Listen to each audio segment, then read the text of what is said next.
नमस्कार, आप देख रहे हैं अपना उत्तराखंड। मैं हूं आपके साथ मेनका चौधरी और इस बुलेटिन में सबसे पहले खबर रुड़की से बड़ी खबर आ रही है। यहां कलेमपुर गांव में आपसी रंजिश में दो पक्षों में जमकर पत्थर चले हैं। फायरिंग की भी खबर आ रही है। पथराव का वीडियो अब वायरल हो रहा है। वीडियो के आधार पर पुलिस मामले की जांच पड़ताल में जुट गई है। मामले में एक पक्ष ने गंगनहर कोतवाली में केस भी दर्ज करवाया है।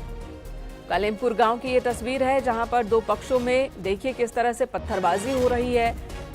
कोई छत से तो कोई गली से एक दूसरे पर पथराव कर रहा है और ये भी खबर आ रही है कि इस दौरान गोली भी चली है। फिलहाल इसी वीडियो के आधार पर पुलिस मामले की तफ्तीश में जुटी है। एक पक्ष की ओर से तहरीर भी दी गई है।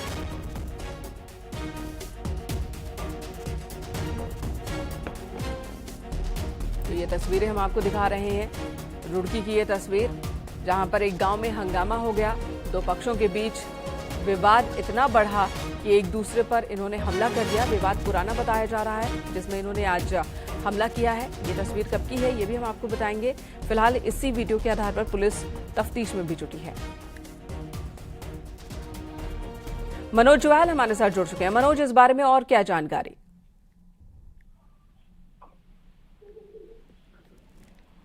मनोज, आपको आवाज मिल रही है? जी। कलेमपुर गांव में आखिर किस वजह से कलेश हुआ? कौन है ये लोग जो एक दूसरे पर अटैक कर रहे हैं? पूरी जानकारी दीजिए। जी, मैं आपको बता दूं कि ये गंगनहर कोतवाली क्षेत्र के कलेमपुर गांव का मामला है।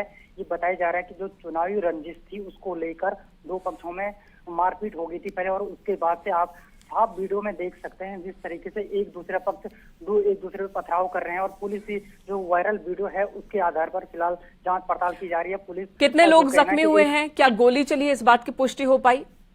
जी, जिस तरीके से यहाँ पे फायरिंग का अभी फिलहाल जो मामला सामने आया है, लेकिन पुलिस ने अभी इसकी पुष्टि नहीं की है आधिकारिक तौर पर। लेकिन जो ग्रामीणों का कहना है कि जो एक पक्ष ने उधर से फायरिंग की है, लेकिन फिलहाल इसमें कोई भी ऐसा व्यक्ति नहीं है जो घायल हुआ है, अस्पताल में भर्ती है। लेकिन पुलिस एसपी देहात से हमारी बात हुई तो उनका कहना है कि मामले की जांच पड़ताल की जा रही है। जो वीडियो वायरल हो रहे हैं उनके आधार पर जो आरोपी हैं उनकी गिरफ्तारी की जाएगी। जी ठीक है, धन्यवाद इस वक्त मनोज पूरी जानकारी देने के लिए।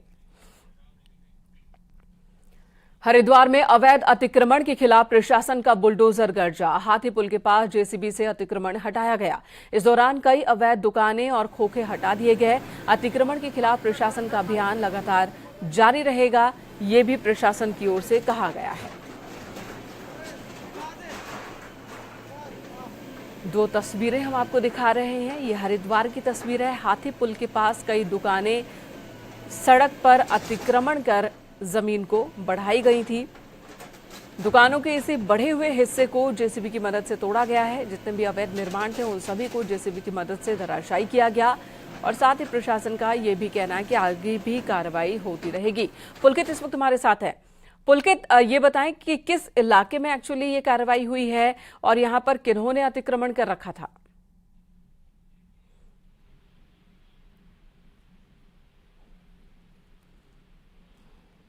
पुलकित, आवाज मिल रही है आपको?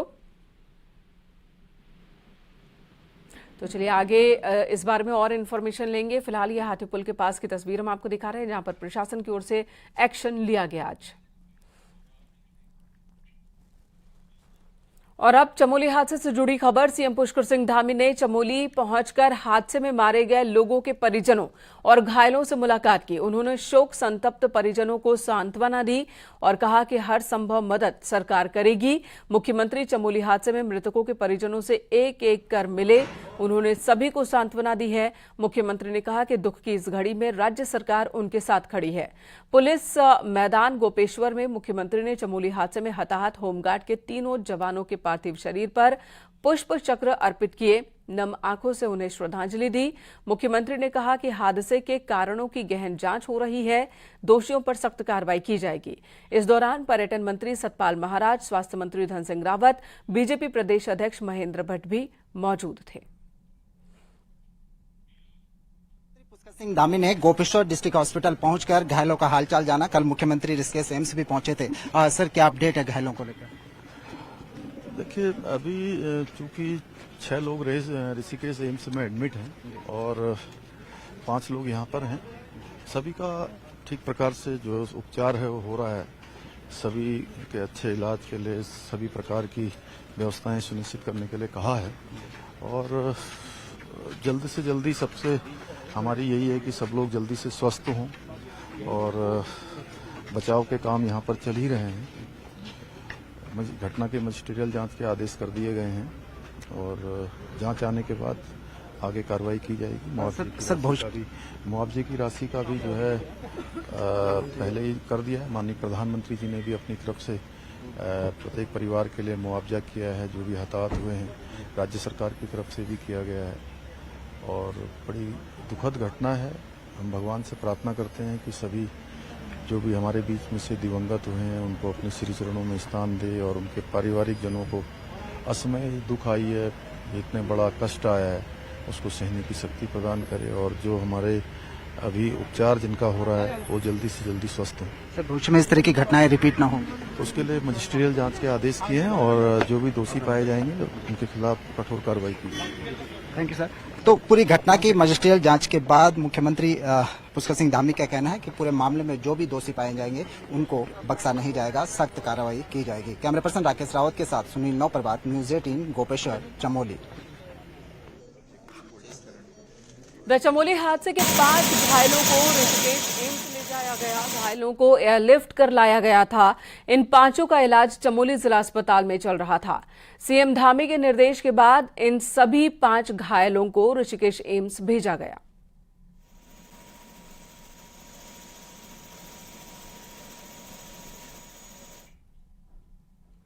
और चमोली करंट हादसे का शिकार हुए 12 लोगों के शवों का अलकनंदा के तट पर एक साथ अंतिम संस्कार किया गया। इस दौरान सैकड़ों की संख्या में लोग यहां पहुंचे थे। जिसने भी ये दृश्य देखा वो अपने आंसू रोक नहीं पाया।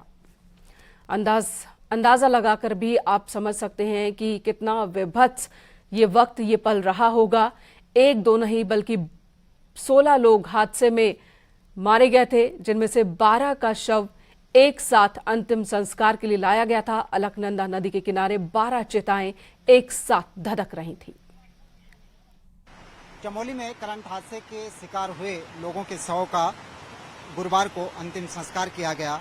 ये अलकनंदा के तट पर आप देखिए, यहाँ पर सामूहिक रूप से दाह संस्कार किया जा रहा है। करीब 12 शवों को यहाँ पर सामूहिक रूप से मुखाग्नि दी जा रही है। ये चमोली के हरमनी, पोल और रांगतोली गांव के लोग थे जो सीवरेज ट्रीटमेंट प्लांट पर पहुंचे थे। जब वहां पर पता लगा कि हरमनी गांव का जो गणेश था उसकी वहां पर मौत हो चुकी थी, तो उसको देखने के लिए पूरे गांव के लोग, सगे संबंधी वहां पर पहुंचे थे। इसमें रांगतोली से भी जो आसपास के पड़ोस के गांव के लोग हैं वो भी वहां पर पहुंचे थे और एक के बाद एक सभी करंट के हादसे का शिकार हो गए। आप देख सकते हैं कि कितनी बड़ी संख्या में यहाँ पर लोग मौजूद हैं। बहुत सारे लोग जगह जगह पर इस पूरी शव यात्रा में शामिल हुए। ये एक बहुत ही दर्दनाक और हृदय विदारक घटना थी कि आप जिस तरह से देख सकते हैं कि अलकनंदा के तट पर लोगों का कहना है कि उन्होंने ऐसा नज़ारा कभी नहीं देखा, ऐसा दुखद सीन कभी नहीं देखा जब एक साथ 12-12 लोगों के शव यहाँ पर जलाने पड़े हों। इस सामूहिक दाह संस्कार में न सिर्फ रांगतोली, पोल और हरमनी गांव के लोग हैं जहां के लोग इस हादसे का शिकार हुए थे, बल्कि आस पड़ोस के गांव के जहां भी लोगों ने सुना वो अलकनंदा के तट पर इस सामूहिक दाह संस्कार में शामिल होने के लिए, अपनी अंतिम श्रद्धांजलि देने के लिए पहुंचे हुए हैं। कैमरा पर्सन राकेश रावत के साथ सुनील नौप्रभात, न्यूज 18, चमोली। और इस हादसे में उत्तराखंड पावर कॉर्पोरेशन लिमिटेड यानी कि यूपीसीएल ने भी एक जांच शुरू की है और जांच के लिए गढ़वाल डिवीजन के अधिकारियों की एक टीम चमोली भेजी गई है, जो धरातलीय निरीक्षण करेंगे, पूरे मामले की जांच रिपोर्ट तैयार करेंगे। इस मामले में डायरेक्टर प्रोजेक्ट अजय अग्रवाल का कहना है कि चमोली में तैयार हो रहे सीवरेज ट्रीटमेंट प्लांट के लिए जो लाइन यूपीसीएल की है, फिलहाल उसमें किसी भी प्रकार की तकनीकी कमी नहीं है, कहीं कोई फॉल्ट नहीं है। मामले की जांच के बाद ही आगे स्थिति साफ हो पाएगी। उससे ट्रांसफार्मर में नहीं कोई गलती लग रही है, कोई ट्रांसफार्मर में कोई ऐसी कोई चीज़ दिख नहीं रही है और मीटर भी लगा वहाँ पे, मीटर में भी ऐसी कोई चीज़ दिख नहीं रही है। लेकिन इन्वेस्टिगेशन इसका पूर्ण होगा तभी इसका एक्चुअल फॉल्ट का पता लगेगा।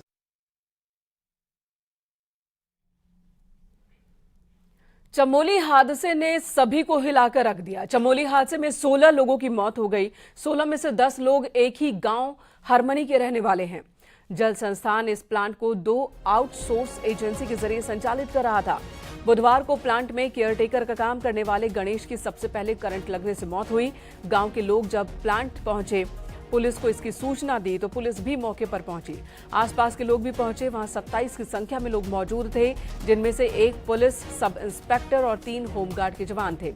सभी वहां पंचनामा भरने की तैयारी कर रहे थे कि ठीक 11:25 के आसपास अचानक से बिजली की करंट दौड़ती है और अंदर मशीनों में आग लग गई। जो लोग अंदर थे वो बाहर की ओर भागे और बाहर आते ही लोहे की सीढ़ियों पर करंट ने उन्हें अपनी चपेट में ले लिया और इस तरह से कोई भी बच नहीं पाया। 25 में से 16 लोग जो इसके जद में आए थे, सबकी मौत हो गई। बाकी लोग जो हल्के तौर पर झुलसे या गंभीर रूप से घायल, जिनका इलाज चल रहा है। मैं मेन दरवाजे में था, मैं खड़ा, वहाँ पे पुलिस वाले पंचनामा भर रहे थे, उन्हीं के साथ ही खड़े थे हम भी। अचानक से 11 साढ़े 11 के बीच में लाइट आती है, फिर ब्लास्ट हो, काफी देर साउंड होती है, तो पूरी करंट फैलता है उसमें। तो मेरे सामने से जो थे वो सब गिरते जाते हैं गैलरी में, उनके ऊपर लास्ट में मैं भी गिर जाता हूँ। तो मैं 4-5 मिनट तक झटके लगते हैं।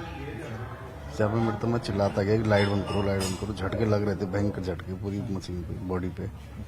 फिर जब 4-5 मिनट बाद जहाँ पे एक बीच में हल्का सा जब करंट छूटा, तो मैं नीचे की लेफ्ट साइड में झाड़ियाँ हैं, वहाँ कूद मार के जी। उसके बाद तब भागते भागते ऊपर को आए, फिर बताया सबको कि भाई वहाँ भयंकर हो गया है, तब वो लाइट बंद कराओ पहले। तब लाइट बंद करी तो तब लोग भागे। तब तक तो मैं भी बेहोश हो गया था। मतलब आपको ये समझ में आ गया था कि अगर हम इसको छुएंगे तो करंट आएगा? मैं इसलिए बॉडी के बीच में ही था, मैंने इसलिए रेलिंग छुई नहीं। जैसे हल्का कम हुआ तब मैंने रेलिंग के बाहर छलांग लगा दी थी लेफ्ट साइड में। तब तक कितने लोग गिर चुके थे? मेरे आगे से लगभग सारे ही गिर गए थे। अब 10-12 लोग थे। उनको मौका नहीं मिला? उनको मौका नहीं मिला, वो सब फ्रंट में थे ना, मैं उनके ऊपर से गिरा, इसलिए शायद हो सकता है, इसलिए बच गया हूँ। बॉडी पे आग भी लगी क्या किसी को? कुछ बॉडी पे लग रहे चिंगारें आ रही थी, किसी के सर से, किसी के पाँव से।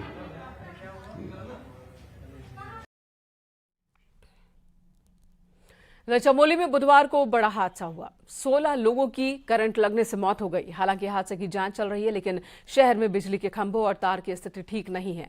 जोशीमठ क्षेत्र की बात की जाए तो यहां मुख्य बाजार में ही कई खंभे तिरछे हो चुके हैं। कहीं खंभे जंग लगने की वजह से टूटने की कगार पर हैं, लेकिन अभी भी ऊर्जा निगम इस तरफ ध्यान नहीं दे रहा, जिससे कभी भी कोई बड़ा हादसा हो सकता है। में अगर हम विद्युत लाइनों की बात करें तो उसकी स्थिति अभी भी ठीक नहीं है। आप देखिए, ये जोशीमठ नगर में एक खंभा है, ये पिछले कई वर्षों से खोखला हो चुका है और एक तरफ झुक भी रहा है। इसके नीचे कई व्यापारिक ऐसे प्रतिष्ठान हैं जो कभी भी हादसे का शिकार हो सकते हैं।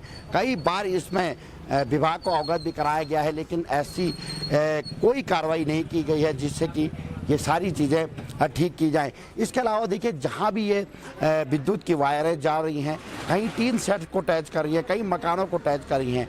हालांकि कभी भी इन चीज़ों में बड़े हादसे हो सकते हैं। विभाग को इस तरफ ध्यान देना चाहिए। अगर कभी कोई बड़ी घटना घटित हुई तो एक बार फिर से चमोली जैसा हादसा हो सकता है। नितिन सेमान, न्यूज़ 18, जोशीमठ। 16 लोगों की जान गंवाने के बाद अब ये सवाल उठ रहे हैं कि प्रदेश में कितने ऐसे ट्रांसफार्मर हैं जो आम जनता की जान से जहां पर खिलवाड़ हो रहा है। कभी भी बड़े हादसे को न्योता दे सकते हैं ऐसे ट्रांसफार्मर। ऐसा ही मामला देहरादून के प्रेमनगर का, जहां स्कूल के गेट पर ही विभाग ने ट्रांसफार्मर रखा है, जिससे हमेशा ही खतरा बना रहता है। खासकर मानसून सीजन की बात की जाए तो अक्सर ही ऐसा होता है कि ट्रांसफार्मर में आग लग जाती है या तो कोई तार टूट जाता है, जिसकी वजह से इलाके में करंट फैल जाता है। और स्कूल के गेट पर ही ये ट्रांसफार्मर, जाहिर सी बात है, बहुत ही रिस्की है।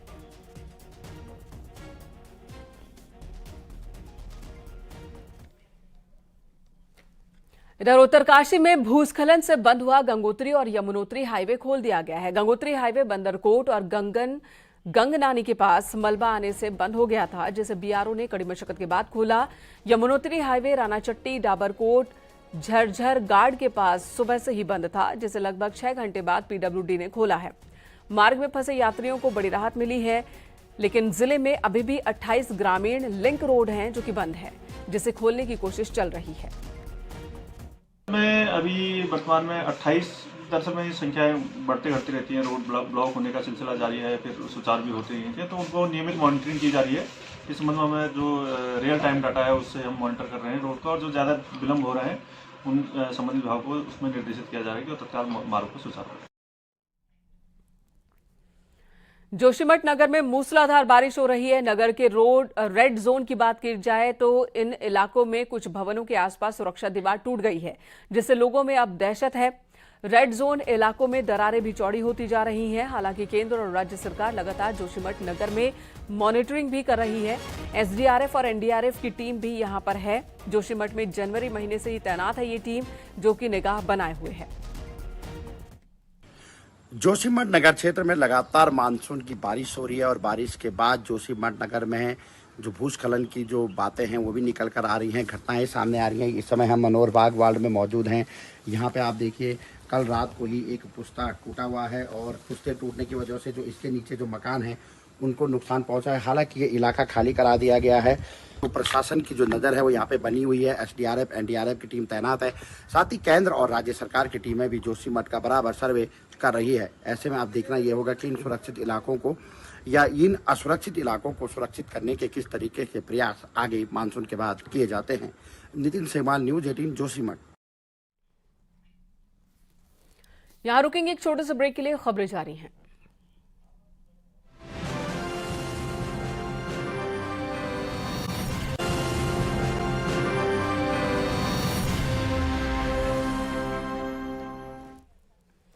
उत्तराखंड में उगने वाला मोटा अनाज अब ललित सूरी ग्रुप के होटल्स में भी मिलेगा। नई दिल्ली में राज्य के कृषि मंत्री गणेश जोशी ने एक कार्यक्रम में श्री अन्न योजना की शुरुआत की, जिसके तहत सूरी ग्रुप के स्टार होटल्स में उत्तराखंड का मिलेट यानी कि मोटा अनाज भी मेन्यू में शामिल किया गया है। कृषि मंत्री ने कहा कि मिलेट्स को प्रमोट करने के लिए प्रधानमंत्री नरेंद्र मोदी ने जो मुहिम छेड़ी उसका असर अब देश भर में दिख रहा है। क्योंकि हमारी जो जलवायु है उससे सबसे बेहतर पाया गया और आज जगह जगह उसकी डिमांड हो रही है। कल ही केनिया के एम्बेसी से जो मुझसे मिलने आए थे कि साहब हमारे यहाँ दीजिएगा, डेनमार्क के लोग उनसे संपर्क कर रहे हैं। और आपने जो शुरुआत की है इसका फल हुआ है कि जैसे लोगों को पता लगा और चेन भी हमसे बात कर रही है। इधर राजधानी में भी डेंगू ने तेजी से पैर पसारने शुरू कर दिए हैं और दिनों दिन डेंगू के मामले बढ़ रहे हैं और एक बार फिर देहरादून में खतरा बढ़ गया है। देहरादून में एक महीने में 54 मामले डेंगू के सामने आ चुके हैं। राजधानी में साफ सफाई की व्यवस्था को लेकर समय समय पर स्वच्छता के दावे जरूर किए जाते हैं, लेकिन नगर निगम डेंगू के सामने फिलहाल बौना साबित होता दिख रहा है। पिछले एक महीने में तेजी से राजधानी में डेंगू पैर पसार रहा है, लेकिन अभी तक फॉगिंग भी शुरू नहीं हुई है। सभी जगह पे जैसे डेंगू का जो हम लोगों का दो तरह से होता है। एक तो सोर्स रिडक्शन होता है जिसमें हमारी जो आशा आंगनवाड़ी हैं वो जाती हैं और जगह जगह घरों में जहां पानी इकट्ठा हो रहा है लोगों को जागरूक भी करती हैं और लोगों को डेमो भी देती हैं कि किस तरह से पानी को हटा देना है, लार्वा कैसे ना पैदा हो, उसके बारे में जानकारियां देती हैं। इसके अलावा जो हमारे अस्पताल हैं वहाँ आइसोलेशन वार्ड, जो किट्स हैं, जांच की किट्स हैं, वो सब उपलब्धता है हमारे यहाँ पे। और यहां लेंगे एक और ब्रेक। आप बने रहे हमारे साथ, तुरंत लौटते हैं।